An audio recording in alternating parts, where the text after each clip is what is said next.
All right, sounds good. Hi, everyone. Long time no see. Actually, that's not true because I just had class that ended 5 minutes ago.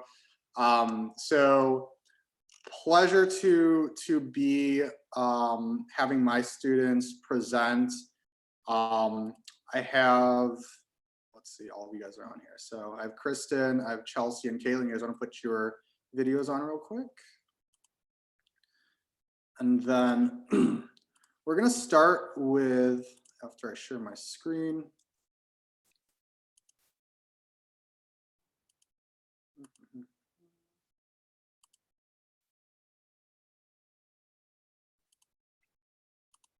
I think I know how to do this by now, right? All right, so today we're going to talk about the research that these three have done. They've started summer research with me this June, so kind of quite a time to do research in the setting of COVID-19, with a lot of kind of hindrances that we would normally have. So I think I've seen each of you like once in real life, and everything else has been virtual. Like when you guys first started collecting data at Sinai, and then COVID got worse, and then we can't have you at the site anymore, unfortunately. But hopefully that'll change again. So they've been with me since summer, and winter now, still working with me in terms of research. So very proud of what they've done, and we get to share it with you guys today. So hopefully there are folks on the line that are P1s or others that are interested in research, that will have the opportunity to do this. And for the P3s and the P4s that are on here, then getting kind of excited about research when you do this in your APPEs and if you pursue residency down the road. So with our introductions real quick, so I'll start with Kaitlin. So Kaitlin, can you please tell us about yourself and why you decided to pursue a research elective and why ID?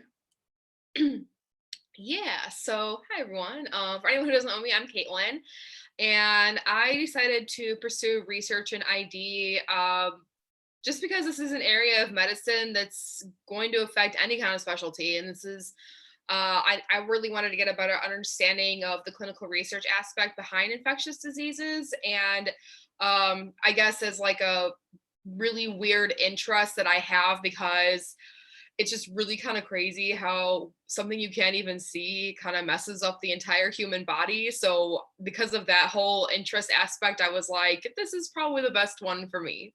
So yeah. All right, thank you. Chelsea? Yeah, so I decided to do research because it was something new and it's not something that I had much experience in. Basically, I wanted to challenge myself with this, and specifically with ID. I actually was talking to a P4, well, who's a P4 now, last year, and she was taking ID at the time. And she was saying that ID is, you'll see it all the time, especially in pharmacy. And that got me curious and it motivated me to get more knowledge in it, basically. And so, yeah, especially with this pandemic too, it's really important right now. Little did that student know that when she said you'll see it all the time, she literally meant you will see it all the time. Yep, seriously. Kristen. Hello, my name's Kristen, for those of you that don't know me. I was actually really interested in ID from like undergraduate courses. So I took some microbiology and we did a lot of lab work. So I was really interested back then, and then I got reintroduced when I started pharmacy school. So we did like the pathophysiology course and then like the immunology and microbiology course. So I was just really interested with that. And then obviously I had no research research experience. I really didn't know what it was. So I thought this would be a good fit for me, just because I was really interested in ID and also had no experience, kind of like Kaitlin's or like Chelsea said.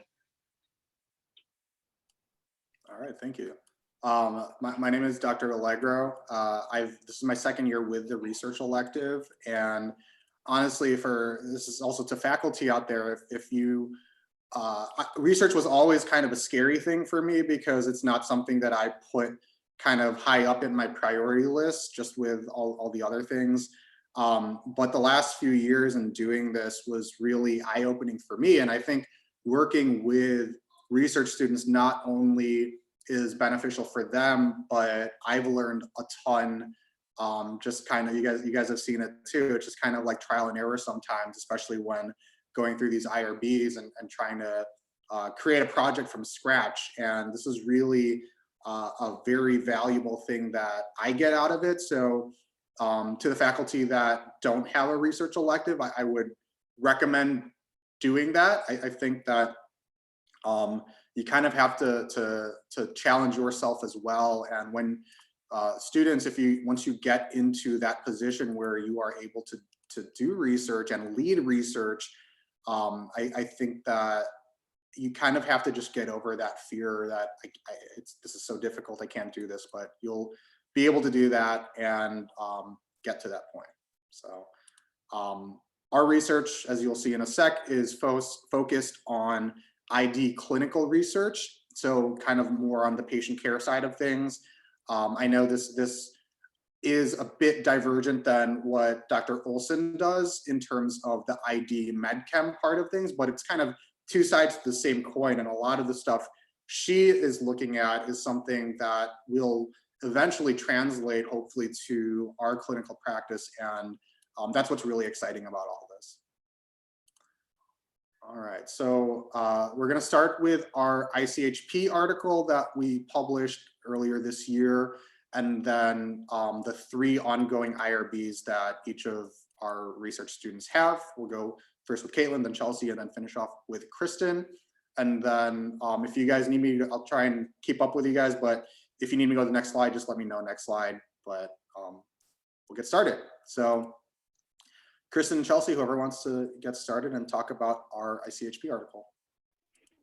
All right, so this is the ICHP article that me and Chelsea and Dr. Alegro published. It was called Post-Pandemic Prevention, the Development of a COVID-19 Vaccine. I thought this was super cool. He mentioned this opportunity, like, I think the week or 2 weeks after he told us we were all going to be a part of his team, which we were all kind of freaking out because we're like, what the heck, we're going to publish something, how cool. So why is it important to publish an article? I think it's pretty self-explanatory. Obviously, it's good communication between a lot of the members in the healthcare field, especially pharmacists in Illinois. It also provides reliable resources and references. And also it's important to continue educating those that are pharmacy students, pharmacists, other healthcare professionals as well, just on the important topics that are going on throughout the years, and even those topics that have been researched. There's always things that are coming up, so I think it's really important to continue educating. All right, and so the research process, like Kristen said, basically we had a short timeline to work on this. As soon as we got started, we had to start writing up our drafts and send them out to peer reviewers. So in those first couple weeks, it was beginning of July, and then this was set to be published in August. So we had to create our vision and our outlines. We had a lot of discussions with Dr. Alegro. It was a team effort, and with our individual research, we all contributed different sections to the article. And something that me and Kristen did for the first time was experience peer reviewing. So that was really interesting. So once we had our final drafts, we sent them out to our peer reviewers, and they provided a lot of details and ideas to implement for our article, just basically to kind of steer us in the right direction to be able to publish it and give our audience the right content. One idea that they did bring up, which I thought was pretty interesting and something that we might have looked over, was we had something in there that seemed to be too political. So.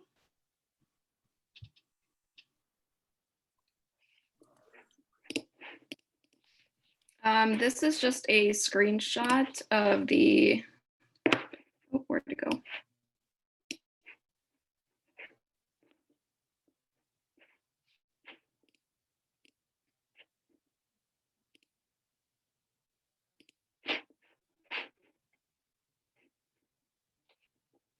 Okay, there it is. This is just a screenshot of the article itself. For those of you that haven't gone through it and read it, I think you guys should. It's pretty cool. It's not too long, but I think it gets straight to the point and it covers, the vaccines that are currently being, developed, and also the ones that have been FDA approved. So if you guys haven't, please go ahead and check it out. And this was very timely at the time, and even now is probably even more timely with the EUA that was approved on Friday for the Pfizer vaccine. In this article, we talk about the two vaccines that had some data out at that time. So this was in June, I think we sent it in June for the initial peer reviews. And by that time, there was only studies on this vaccine from China called from CanSino Biologics and the Moderna vaccine. So there was only some phase 1 data that was out at that point. We've come quite a long way in the last 5 months, 6 months. And, this is another example for, not just students, but faculty as well. Like, this is a strike while the iron is hot kind of lesson that I learned, that this opportunity came up because of the need for it at the time. And like Chelsea was alluding to, the timeline for this was very short in terms of getting this work done. And I think that that allowed us to get to this point and be able to have that. And being able to do that is something that will keep you busy, but I think is important in terms of scholarship and all that. So, and any other lessons learned or any other thoughts from you two? We're good. I don't have any lessons learned, but I think it's pretty cool to once you read through it, it's only been, I think, 4 or 5 months, and we've already come this far, and we're already having a vaccine that's approved. So I think that's super cool to look back on. Yeah, and I appreciate all the recognition that we were getting with this.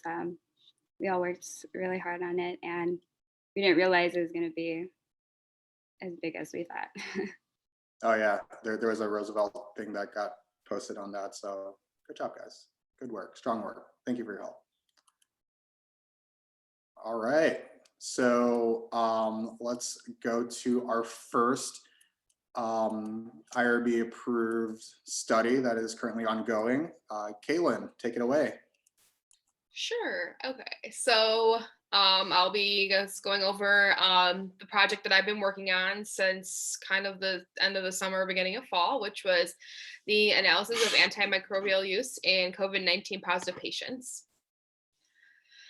So just to get some of the dry stuff out of the way, before we kind of got too in depth, we went over some summer readings in a book called Designing Clinical Research. So they were kind of brief yet in-depth introductions to research, which was actually kind of helpful. So in chapter 1, I got kind of the background of what research entails. So for example, there's the anatomy of research, which includes the research question, design of the research, measurements needed, and sample sizes, and other calculations, etc. The chapter also went in depth of the physiology of research, which is how each of these aforementioned factors work. We discussed the types of study design, such as the differences between cohort, cross-sectional, prospective, and retrospective studies. The chapter also explained the importance of inclusion and exclusion criteria, along with variables that need to be noted when developing a research study. And this is a great reminder, as even if you plan for variables, you'll still run into variables when collecting data. The next chapter I covered on was discussing the finer criteria in a research study, which stands for feasible, interesting, novel, ethical, and relevant. For feasible, the researcher asks, we need to know the practical limits and problems of the research. For example, is it too small of a project? Is it too big? Is it too expensive? The principal investigator should also be able to tell the IRB reviewers and the audience as to why this research is interesting along with exciting.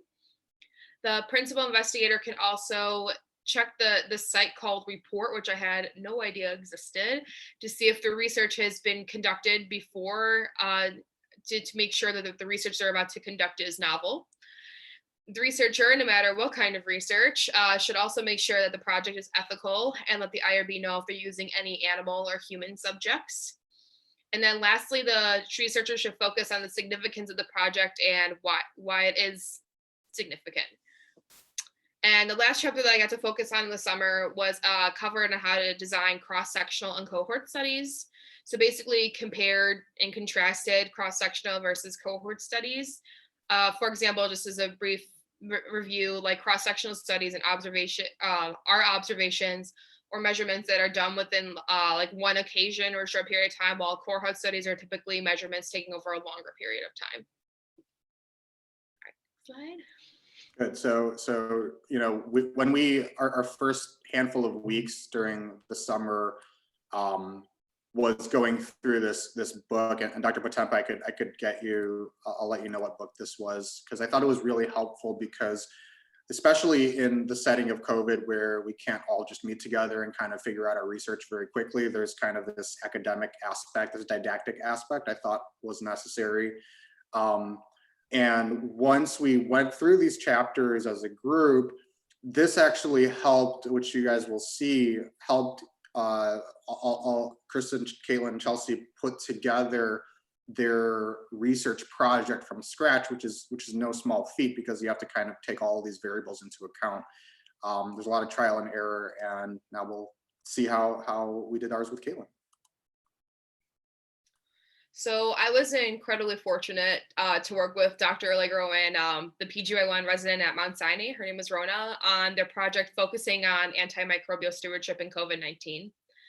To frame the project, I'll have a little brief background. So as many of us are familiar with, antibiotic resistance is basically a war that the public and healthcare professionals have to endure every day. And in the United States, there are over 2 million patients that face antibiotic-resistant infections, and more than 35,000 people may expire due to antibiotic-resistant infections. Some of these infections may be attributed to how patients are frequently prescribed unnecessary antibiotics, which creates a higher risk of adverse effects, along with the increased risk of resistance. So with the COVID-19 pandemic, healthcare providers have been struggling with new challenges with current antimicrobial stewardship programs. So the purpose of our study was to analyze current practice in antimicrobial stewardship programs in patients who are diagnosed with COVID-19. And our study could give future insight into current clinical practice by providing new protocols for the appropriate use of antimicrobials and usage in COVID-19 patients. Our study included patients who were adults of 18 years or older who had a positive COVID-19 test result, and it had at least one CDC-defined COVID-19 symptoms, which included the list of symptoms below, such as fever, chills, cough, shortness of breath, fatigue, muscle or body aches, new loss of taste or smell, sore throat, congestion, a runny nose, nausea or vomiting, or diarrhea. And then we did not include any patients who were asymptomatic positive COVID-19 patients or patients who were pregnant. So to collect our data, we used Google Forms, just kind of like filling out a survey, which was developed by Rona. And this made data collection so much easier than anticipated. And I'm so grateful for that. So on the data collection form, we made sure to put down the date of admission, patient's age, gender, ethnicity, weight, height, BMI. They're presenting symptoms and oxygen status at day 0 and day 14. And we also listed in that same kind of realm, like if the patient was actually still inpatient at day 14, or if they had expired or transferred to a higher level of care. We made sure to put in their past medical history, which could have included chronic kidney disease, COPD, heart failure, coronary artery disease, diabetes, asthma, or any immunocompromised state. We included levels from the patient's chart, which included ferritin, lactate, C-reactive protein, procalcitonin, their D-dimer, and LDH. And we got these levels from around like the first day they were there on the admission or the day after the admission when they were on the floor. So we didn't have multiple levels, just the one. And then we also put down the different COVID-19 treatments, which could have included convalescent plasma, dexamethasone, antimicrobials used if the patient was ever prone, hydroxychloroquine, azithromycin, or remdesivir. We also made sure to state if the patient spent any days in the ICU or how long they were admitted for. We put down if the patient was on any vasopressors such as epinephrine, norepi, phenylephrine, dopamine, dobutamine, or vasopressin. We put down if the patient was ever mechanically ventilated. We documented any bacterial pneumonia infection or non-COVID viral pneumonia upon admission.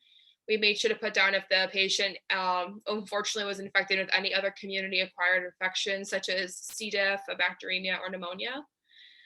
We put down the patient's disposition, which is whether they expired, if they were discharged, if they had to be transferred to a higher level of care, which could be any of the hospitals in the area, discharged to a skilled nursing facility, or if they're still inpatient.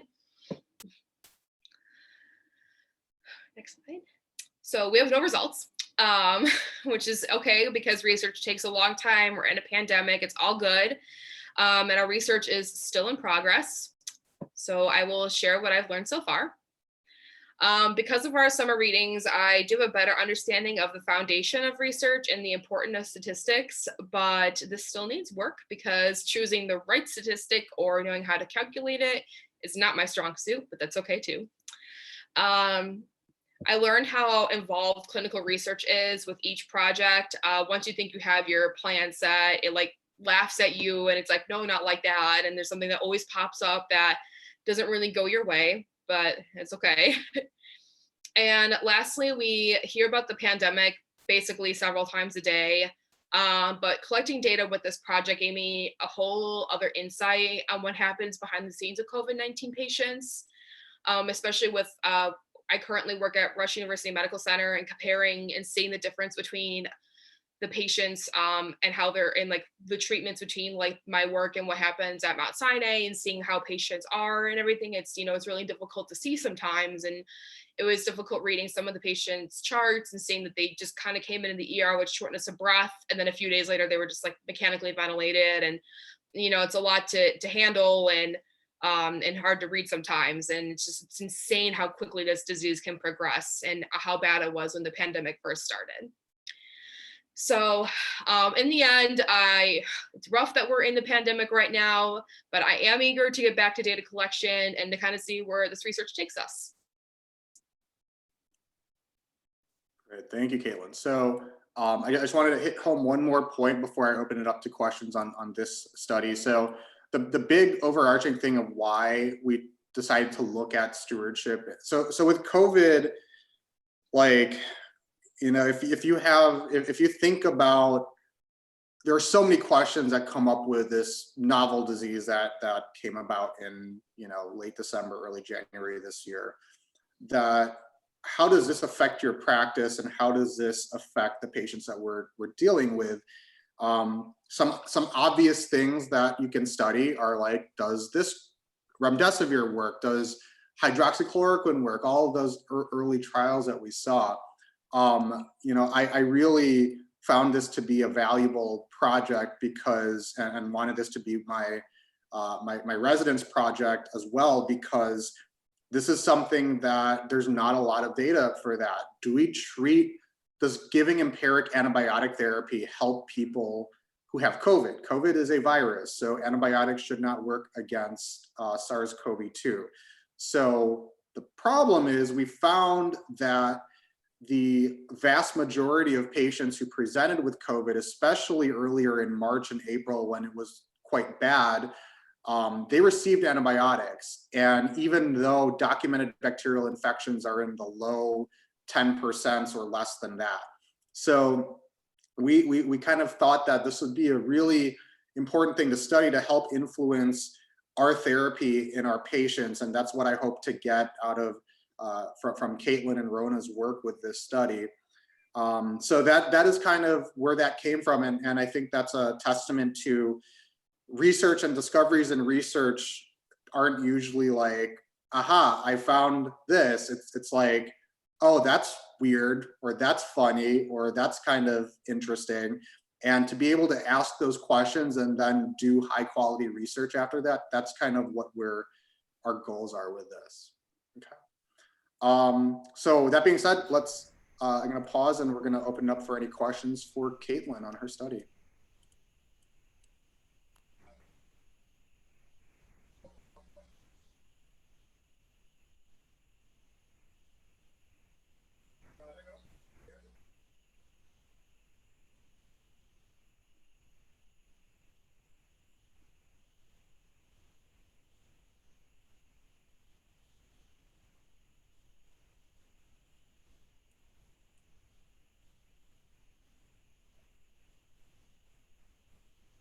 I know I just gave you guys 2 hours of pneumonia, so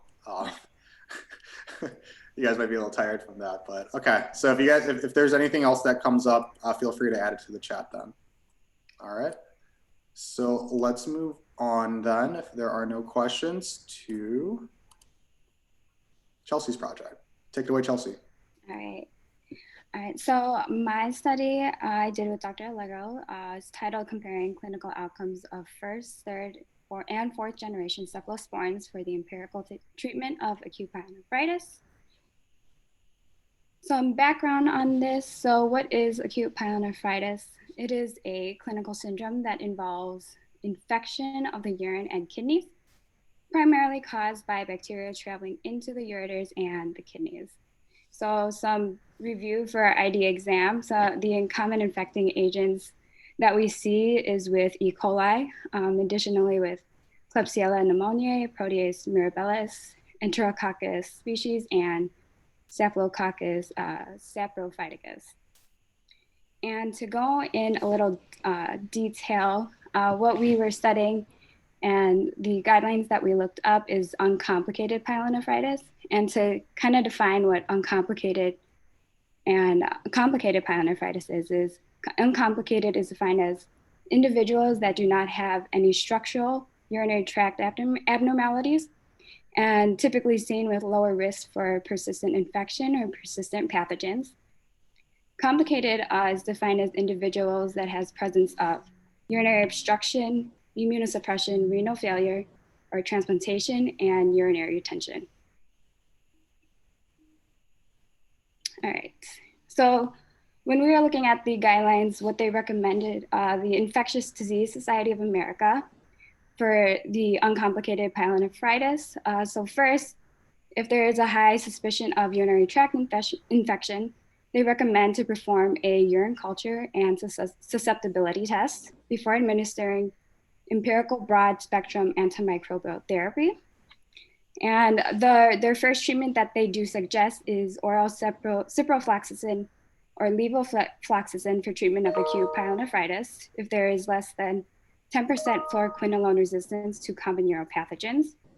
And their evidence provides is categorized as A1, which is good evidence to support recommendation. And then their other treatment that they do suggest with a cephalosporin is if fluoroquinolone resistance is greater than 10%, guidelines do recommend initiating long-acting parenteral beta-lactam, such as ceftriaxone. And this is categorized as a moderate evidence based from opinions and respected authorities. So basically, what we've seen with the guidelines, these were updated back in 2011 and is in need of recent updating to suggest for better therapy. Okay, so why is it important for infectious disease and why is it a cause for concern? So the other day in class, Dr. Alegro showed us a video about an experiment done at Harvard that visually showed us like how the bacteria evolves and grows exponentially despite the concentration of drug being given. So it's a pretty scary thing. So it's a big issue that we see development of antimicrobial resistance. And so this is why we are suggesting for guidelines to be updated and provide more evidence. And there's a overtreatment for the broad spectrum antibiotics such as cipro and levofloxacin. So being that the organisms that cause uncomplicated pyelonephritis are Enterobacteriaceae, this brings up another issue that it can lead to common drug-resistant infection, such as extended spectrum beta-lactamase producing Enterobacteriaceae. And also another causing issue is fluoroquinolone resistance. The fluoroquinolones such as cypro and levofloxacin. This is also a cause for concern because this leads to resistance and adverse effects such as C. difficile. But the major concern here is back in 2016, FDA added a boxed warning on fluoroquinolones that they should not be used for uncomplicated UTIs. So cephalosporins show significant coverage against E. coli and the other uropathogens causing pyelonephritis. Problem is that the guidelines have limited data on cephalosporins and recognize them as an inferior choice of therapy. Cephalosporins is a first-generation cephalosporin and has narrow spectrum activity covering for protease, E. coli, and Klebsiella. And then we also have cefepime, which is a fourth-generation cephalosporin. And for both of these, they are not mentioned in the US guidelines, despite high susceptibility rates and significant usage empirically at Mount Sinai Hospital. The possible solution here and why we wanted to study this is we want to try to consider a narrow spectrum antibiotic as a first-line empiric agent, specifically cefazolin over ceftriaxone or cefepime. All right, and so when I was doing my research, Dr. Alegro was showing me the susceptibility rates at Mount Sinai, and I believe this was the antibiogram. I can't remember when this was given or when these were taken, but it shows that comparing the non-extended spectrum beta-lactamase producing E. coli, Klebsiella pneumoniae, and Protease mirabilis, you see that comparing cefazolin to ceftriaxone and cefepime, they have basically similar susceptibility rates.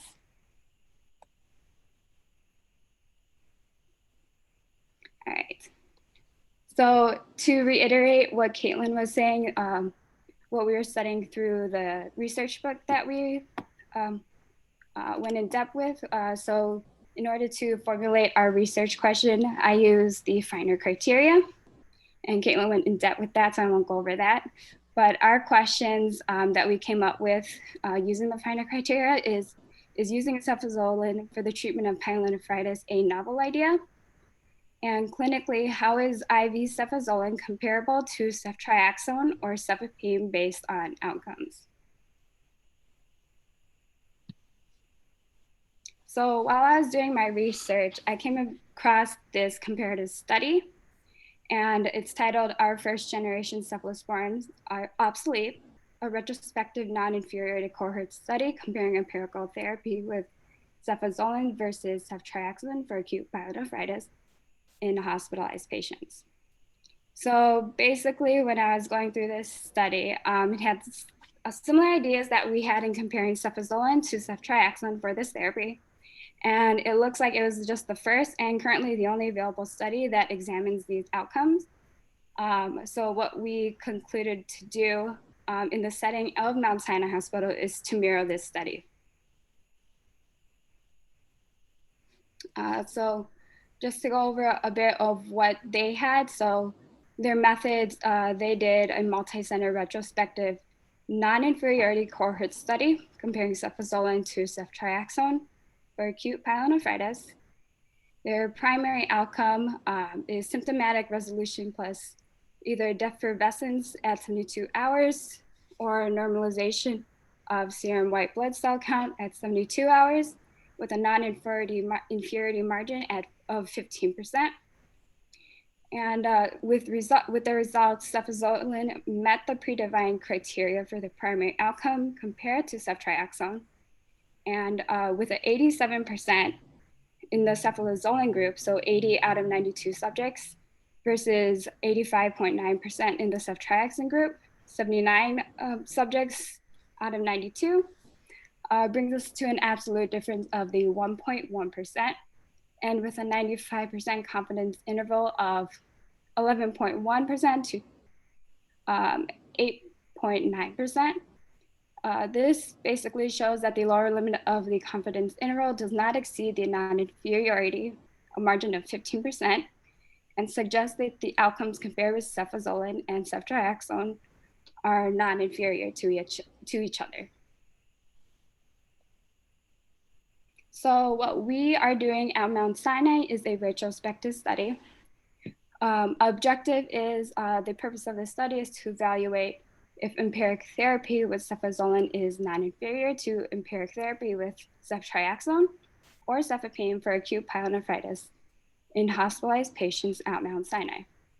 Our study design is hospitalized patients with an ICD diagnosis of acute pyelonephritis at Mount Sinai Hospital between October 1st, 2015 to August 1st, 2020.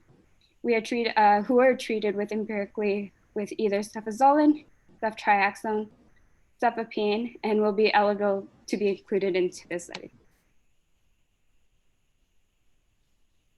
All right, and so aligning with Hobbs et al., the primary objective of this study would be assessed using the composite of symptomatic relief as well as effervescence measured by oral temperature or normalization in white blood cell count at 72 hours. Our method will be similar. So we'll be doing a one-sided test of non-inferiority with an assumed control group event rate of 86% with a sample size of 92 patients in each group.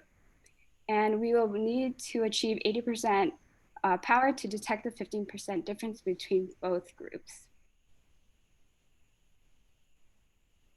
All right, and who we are including and excluding. So including, we have all adult patients with the ICD-10 diagnosis of acute pyelonephritis with signs and symptoms, positive urine analysis with a urine white blood cell count over 5 cells per HPV and presence of leukocyte esterase, positive urine cultures with or without concomitant bacteremia, and receipt of at least 1 dose of empiric cefazolin, ceftriaxone, or cefepime for the treatment of pyelonephritis.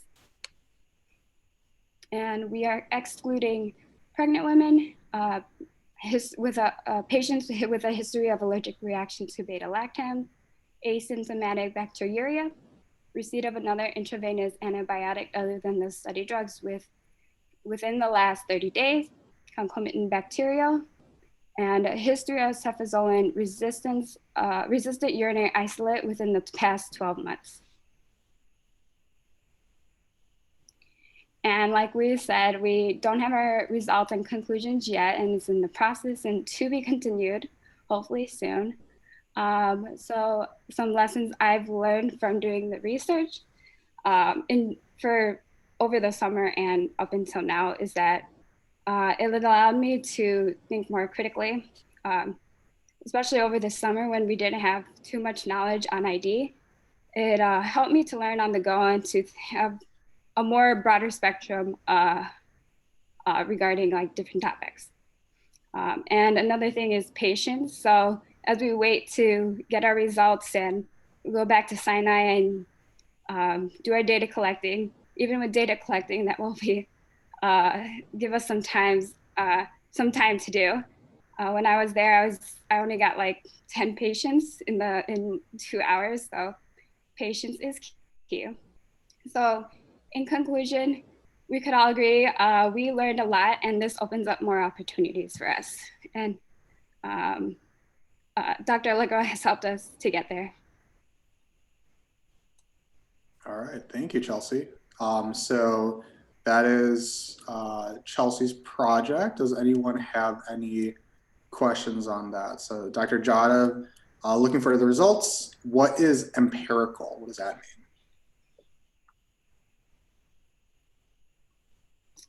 Empirical therapy is basically something that has been studied and has enough evidence that can that like proves that it would work on those specific organisms. So Kind of, yeah. So to expand a little bit on that, it's you don't know if you don't have your actual organism yet, but your drug that you're giving is going to most likely treat for those organisms. So you had a nice table with the E. coli, clem, and proteus.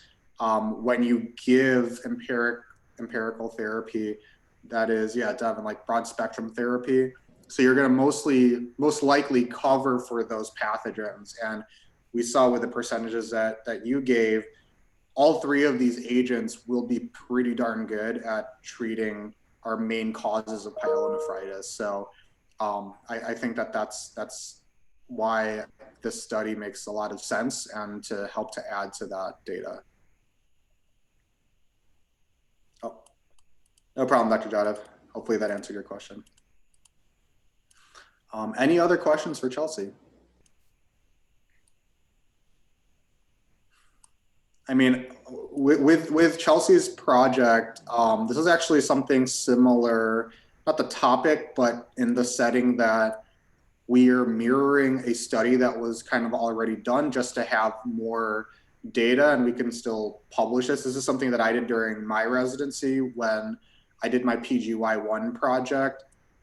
It was actually mirrored over a recent study that was published and kind of looked at similar stuff. And we use that as a template. And I think for kind of more newer researchers, this is a helpful way to approach clinical research and kind of just get your feet wet. You're most likely, sorry to break it to you, Chelsea, we're not going to publish in New England Journal of Medicine, but I think that going through the process of from start to scratch and having kind of a template on how to do that, I think is valuable for researchers earlier in their stage. So I don't know if any faculty have thoughts on that, especially when it comes to clinical research, but this is something that I have kind of been keen on, and future research students, we may potentially get some ideas off of where to base our research based on that, what's out there already. All right. Thank you, Chelsea. If other questions, feel free to add it to the chat. With that being said, let us move on to our last presentation with Kristen. All right, so my project is also IRB approved. The title of it is Beta-Lactam plus Doxycycline versus Beta-Lactam plus Azithromycin for inpatients with non-severe community-acquired pneumonia. Just to give a brief introduction, so obviously community-acquired pneumonia, it's a pretty big deal. It actually encounters most of the emergency departments. That's one of the most common infections encountered in the ED.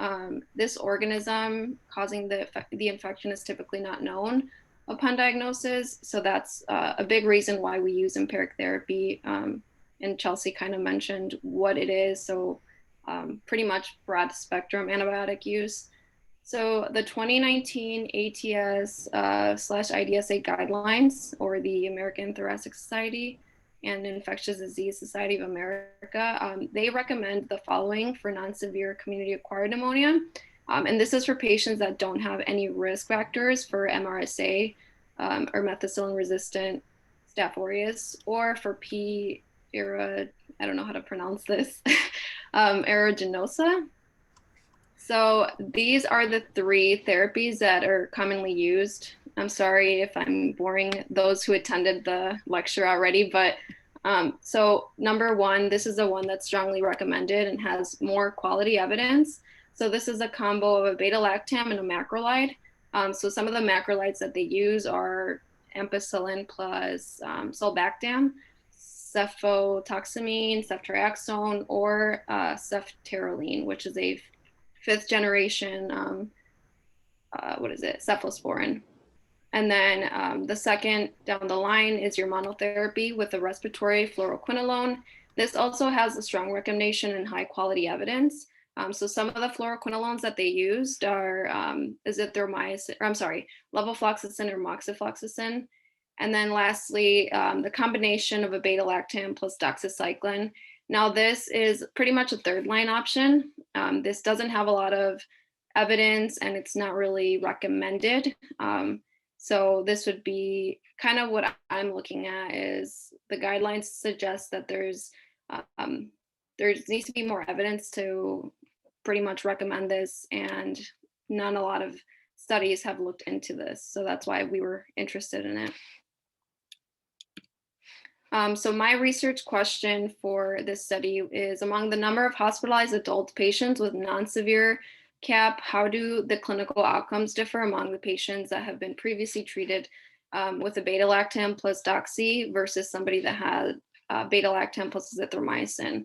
And then in terms of the clinical outcomes, some of the things that we were looking into are the time to clinical stability, the need for subsequent visits, ICU admission, treatment discontinuation, or the need to change antibiotic therapy. And then they do define clinical stability. They have certain measurements that we have to take. So like, for example, the temperature has to be less than 37.8 degrees Celsius. Your heart rate has to be under 100, respiratory rate below 24, systolic blood pressure has to be above 90. And then they do measure other things that we did have to take into consideration. Now, some of the background. So like I said, the guidelines do not favor the beta-lactam and doxy combination. They really suggest using that beta-lactam plus a macrolide for those that are in patients with non-severe community-acquired pneumonia. Like I said already, there's very limited data regarding the use of the beta-lactam and doxy, and we need to do more research on it. And when I was doing the background on my research, I found pretty much like 5 studies that looked into this. Not a lot of them were showing that they included doxycycline. So it was really hard to find studies that have looked into clinical outcomes. So I thought this would be unique to do. Now, this is one of the studies that I found. It was titled Doxycycline is a cost-effective therapy for hospitalized patients with community-acquired pneumonia. So this study was done back in 1999, which is a long, long time ago. It was a randomized prospective study. It compared the efficacy of IV doxy with other routinely used therapies, kind of like I mentioned before. So those macrolides, fluoroquinolones. And then also the study only included 87 patients. So it was a very small number. But overall, what the study was showing is the cost of hospitalization, the time to respond to treatment, and the length of the hospitalization was a big, there was a big significance in terms of the doxy group versus the control group. So when we look at the time to respond, they measured this in like standard deviation intervals. So the time to start and the time to clinical response was 2.21 days plus or minus 2.61 days in the doxy group versus the control group, which had 3.84 plus or minus the 6.39 days. The p-value is there, 0.001. And then the length of hospitalization, here the days for the doxy group were 4.14 days plus or minus the 3.08 versus 6.14 and 6.65 in the control group. The median cost here for the doxy group was around $5,126 versus $6,528 in the control group. And then the last thing that they mentioned was the number of antibiotic used. So it was significantly lower in the doxy group versus the control group.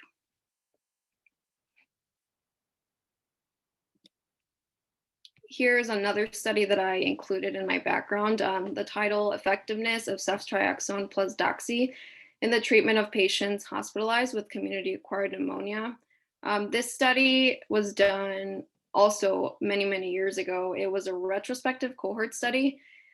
So they assessed the effectiveness of the ceftriaxone plus doxy in those adults who were discharged from Moffitt Long Hospital in the University of California. This study was a bit bigger. They included I think it was like 216 patients that were treated with the ceftriaxone plus doxy, and then there was around 120-ish patients who received other therapies that the guidelines recommend. Some of the outcomes that they mentioned, so patients who received the ceftriaxone plus doxy had significantly lower inpatient and 30-day mortality compared to the patients who didn't, or who did receive those other guideline recommended therapies.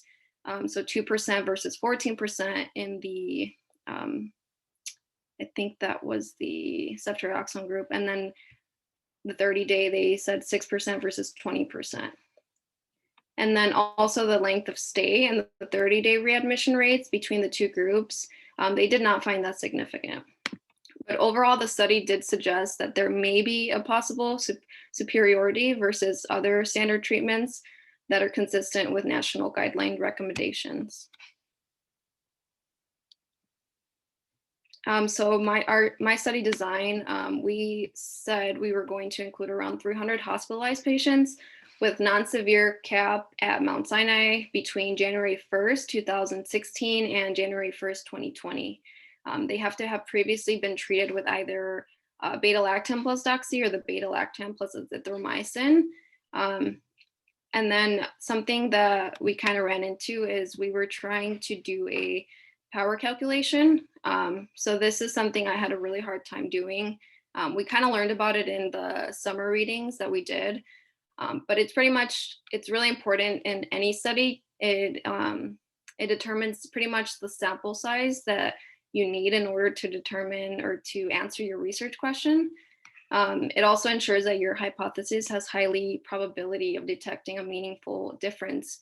And like I said, I was trying to do the power calculation, but there weren't enough studies that I could refer to or that I can, find like the statistical information on. I only had around 5, and they were so small that I couldn't do the power calculation in my study. Now, the primary outcome that we were trying to look at is the time to clinical stability. We were going to measure this in days after empiric therapy is initiated. So in terms of clinical stability, we were trying to look at normal heart rate, blood pressure, respiratory rate, oxygen saturation, and temperature, plus normal mental status and their ability to eat. And then some secondary outcomes that we wanted to look at are inpatient mortality, the length of hospital stay, duration of antibiotic therapy, the need to broaden empiric therapy, some antibiotic adverse events, if any, and also development of the resistant organisms or superinfections. This is just a screenshot of my data collection sheet that I included in our IRB. Initially, when we were doing this, it seemed pretty straightforward, but once I got into Mount Sinai and started doing the data collection, it was very, very lengthy. Dr. Alegro tried to, in order to put our patients or that were included in our study, we were trying to do it by, the diagnosis code for pneumonia. But this was really hard because our study is specifically for community acquired pneumonia. So when we were looking at the diagnosis, a lot of the SOAP notes that the physicians write, they don't say specifically community acquired pneumonia. So I had to look at all these other things that would either include or exclude them from our study. So it took a very, very long time. I think I only have maybe 5 patients in my study so far. So the inclusion and exclusion criteria I listed here. So our inclusion, they have to be adult patients, so anybody over 18 years old. They have to have the documented clinical diagnosis of CAP, and then the chest X-ray demonstrating infiltrate within 48 hours of admission. And then, like I said, they have to receive at least 1 dose of either the Beta-Lactam with doxy or a macrolide. And then our exclusion criteria, this was pretty lengthy. So anybody that was in the exclusion, they were pretty much considered having severe community-acquired pneumonia. So if you were immunocompromised, had HIV, history of organ transplant, or if you were using immunosuppressive therapy. If you had renal or hepatic failure, pregnant or lactating women, if you had any clinical sepsis, anyone that required intubation, and if you had recent hospitalization within 10 days, or obviously had severe community-acquired pneumonia. Now, in terms of relevance to clinical practice, I thought this was important to look at in terms of research, just because there's obviously a clear gap between, or knowledge gap within the guidelines, that the use of a Beta-Lactam and the Doxycycline has not fully been explored. So there needs to be a lot more research done in terms of that. I think I was kind of rooting for Doxycycline to be better than Azithromycin. I don't know why, but Doxy has a high degree of activity against the typical bacterial organisms that are implicated and seen commonly in community-acquired pneumonia. And also they has good coverage against atypical bacteria. It does have the potential to gain a stronger recommendation and obtain that high quality evidence that the guidelines suggest.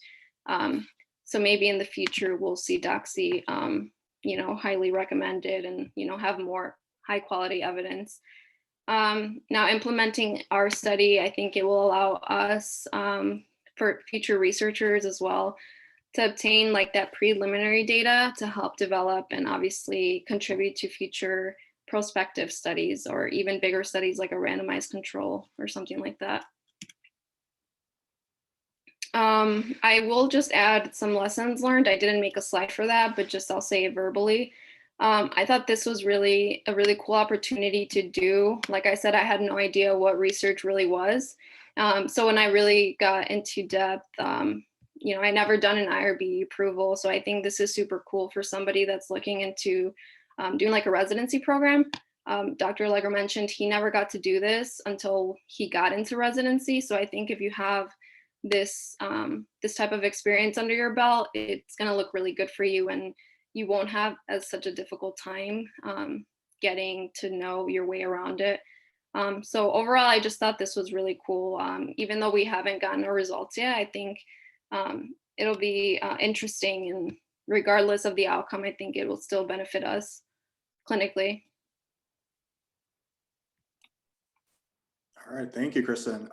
Does anyone have any questions regarding Kristen's project? One of the things that you were mentioning made me kind of remember one of the hard lessons that I think basically all four of us learned with your projects was, and I think Kaitlin saw this the most because she's doing research at Rush too. It really depends on the stuff you have in place at your institution that will really facilitate if research is going to be easier or not. And what I'm alluding to is at Mount Sinai, we have something called Meditech as our electronic medical record, which you three have gotten the pleasure of seeing what that looks like, and going back into the future, or back to the past in the DOS-based system that is Meditech, getting reports like you were saying, Kristen, with the ICD codes to figure out what our patient lists even look like is extraordinarily tedious. It is something that is taking way more time than you would get. I think, Kaitlin, that you said at Epic, you kind of like press a few buttons and here's your report of patients and your list, and you could filter it a lot more easily. You have REDCap, I think it's called, to do more robust data collection. So that's just, that's a barrier for anyone that is at an institution that doesn't have these resources, unfortunately. But I think, going through that, it's hard to get worse than what we have in Meditech. So understanding how these processes work in that setting is kind of something you just kind of have to work through, which we are learning through trial and error. And now we're looking more at drug therapies versus ICD codes and all that stuff, and getting those reports that way. Dr. Jadhav mentioned that, are there criteria for the evidence to be high versus low quality, and how do you search literature when you were kind of looking at this? I don't believe there's a specific criteria to determine like the high and quality evidence. I think that they base that mostly off how many studies have been done previously. So like I mentioned, I only found like a handful of studies for the doxy group, or for patients that receive a beta-lactam and doxy. With me, the way that I was doing the literature search, I used PubMed for the most part. It took a long time, actually, maybe like, I don't know, a couple days to even get a few studies. So I would search, like the key things that I'm looking at, obviously the doxy group and the community acquired pneumonia. It was really hard to find. So like I said, that's why I was really interested in this study to begin with, just so we can have more evidence out there.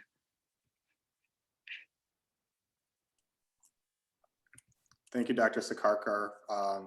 He's mentioning, well, thank you, Dr. Jada, for the question, and Dr. Sakarkar for some research. So you can use the consort guidelines for randomized control trials, and then the strobe for cohort studies that can help you to determine the quality of these studies. And I believe for meta-analyses, I think that's Prisma, I think, if that serves, my memory serves me right, the Prisma guidelines. Yep. Yeah, okay. And then, the IDSA, they do actually, there's GRADE grade recommendations that they use, and generally your higher, better grade quality, those are gonna be your randomized controlled trials. And I think that's the problem with the doxy studies that you brought up, is that those were like retrospective, smaller studies. So that's why the recommendation is not as high for doxy. Not that our retrospective study will necessarily change that, but I think you made a good point that this can leverage if somebody wants to do this as a prospective study, there's more data for that, or it could still improve the recommendation that is out there in the guidelines for that if this adds to the criteria that, hey, doxy is actually a really good option in these patients. Yeah, so there is a website called McMaster University, which actually hosts the ABM Center. And if you go on that website, you will find a lot of tools basically to assess the evidence, level of evidence obtained from any type of studies, whether it's a randomized controlled trial or observational studies. Excellent. Thanks, Dr. Sakar. Can you put the link to that in the chat? Would you mind doing that? Sure, not a problem. Thank you. Also, as we were what Kristen was talking about power, I was like, we really should have talked to Dr. Sakarkar to help us with our power calculations. So we might be contacting you offline to help us out with that. Yeah, so while Kristen mentioning about the power of the study, so basically you need only 3 things to look at for the power. One is to know the alpha level, which is your p-value.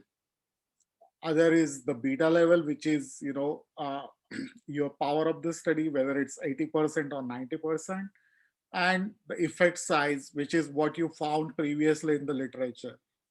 Once you have those 3 things, you can definitely able to calculate the power. Thank you. Excellent. Well, we will be reaching out. Okay. Thank you. Mm-hmm. Dr. Amuo mentioned, great job presenting. Quick question, have you started collecting data yet? If so, have you seen either group being used more at Mount Sinai? Yeah, we did start data collection, I want to say around September.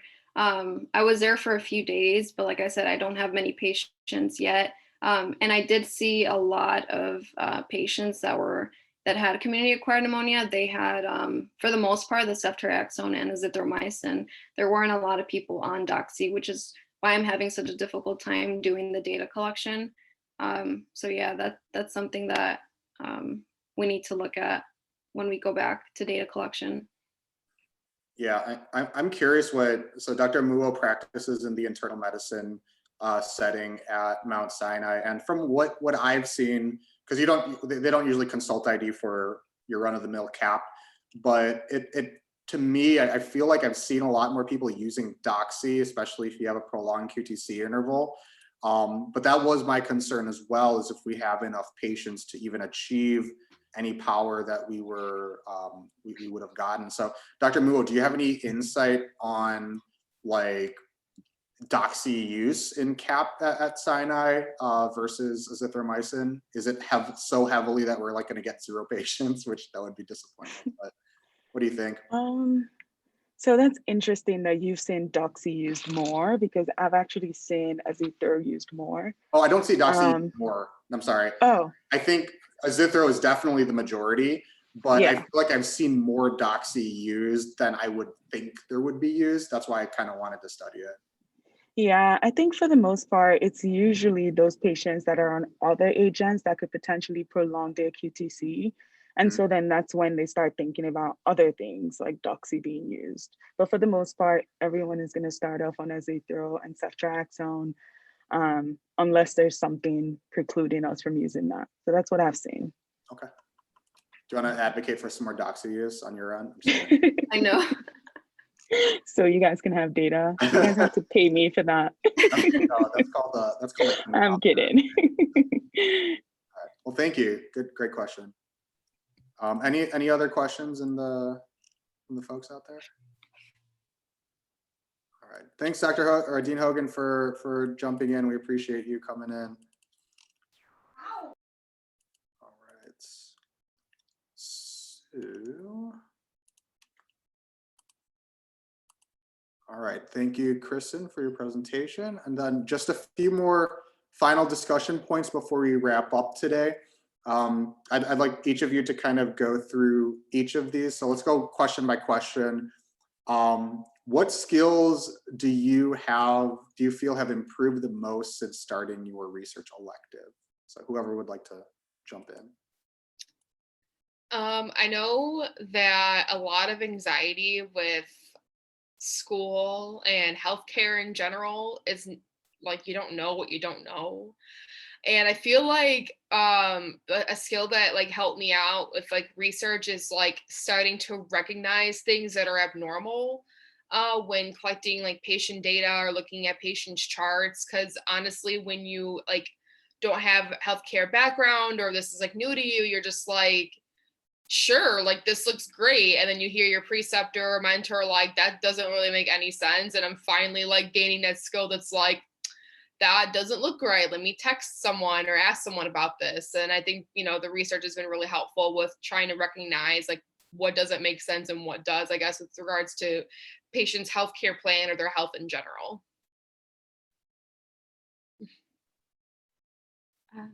I think for me, the skill that I most improve on is probably writing and research.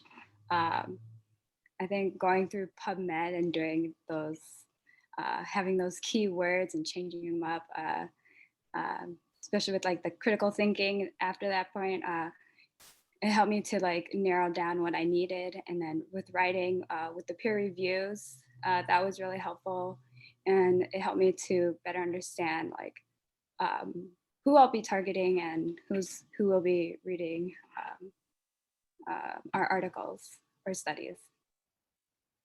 Yeah, kind of to add to what Chelsea said, I think some of the skills that I've improved on as well as writing, just because we had to write our own IRB. We pretty much wrote the whole thing and then sent it to Dr. Alegro, and he kind of, fixed a couple grammar issues or, suggested to switch some sentences and stuff like that. But for the most part, we all wrote our own things. Which I think is definitely going to be helpful in the future for, API projects, or if we're in residency for those type of projects. I think it will be really helpful. All right. Thank you. How has your perception of clinical research changed throughout this elective? I just think that like the recognition of, or the awareness, I guess, of what goes on, like besides just like the direct patient care that happens is, I guess, change with me. Like, everyone thinks as pharmacists is just like, well, the public might think of pharmacists as just counting pills every day, but it's really great being a part of something that's bigger than like that. And we do so much more than that. And I know that the clinical research for me is so important because it helps me relate to practice more.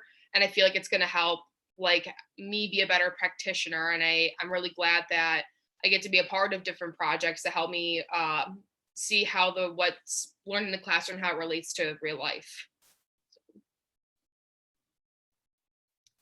For me, it really showed me that clinical research isn't just for healthcare providers. As we've seen, especially with the COVID vaccine coming out, there's a lot of like false information that's going out there, and it helps us as healthcare providers and as pharmacists to be able to do our own research and gather that and make sure that people are getting the right evidence and proper information to make their own clinical decisions. For me, I think my perception of the clinical research, I don't know if it really changed. I just didn't realize how tedious and how time consuming it is. I was pretty shocked to find out, like it takes more than a week to even do your background on your research. So I thought that was, I guess, it's beneficial for us as well.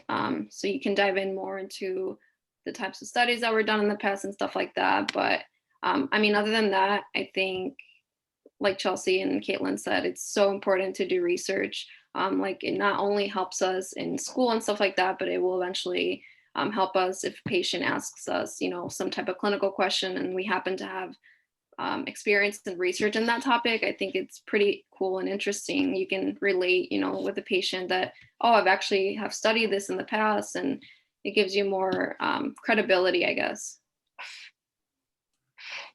Yeah, the tediousness is a thing, and I'm glad you're being honest about it, because it's truly like when you are, especially when you're a student, when you're a resident, and when you're in practice, you get, when you do the bulk of the data collection, it's just a lot of reading charts, and it's a lot of kind of looking through things like that. I'm talking about retrospective studies here.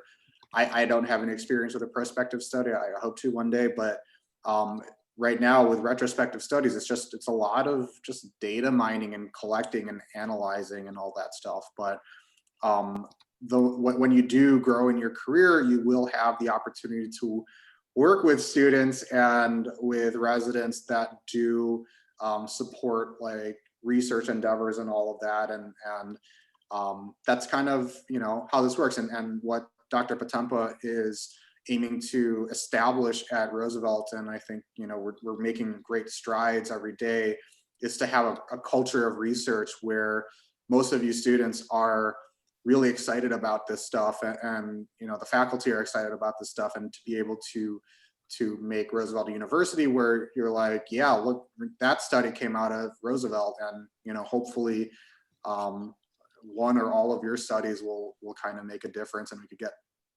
some recognition in that standpoint as well.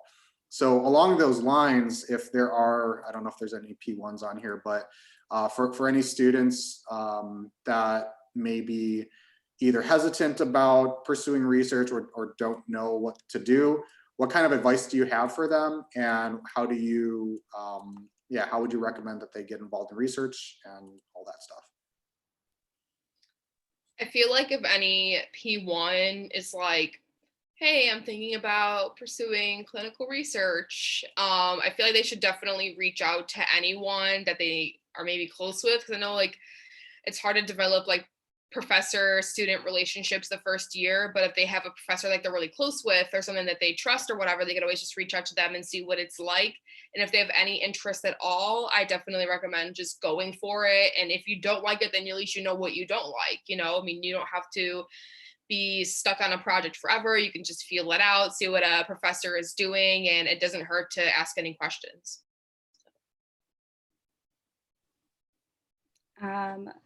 At least speaking from experience, definitely try to step out of your box. And even though like clinical research might seem over your head, definitely take advantage of that.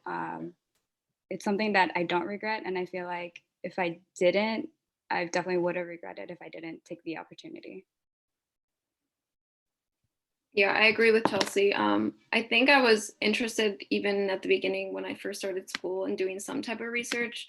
But even if you're thinking about it, I think you I feel like all faculty at Roosevelt, they're involved in some type of research, regardless if they advocate for it or if they're advocating for it or not.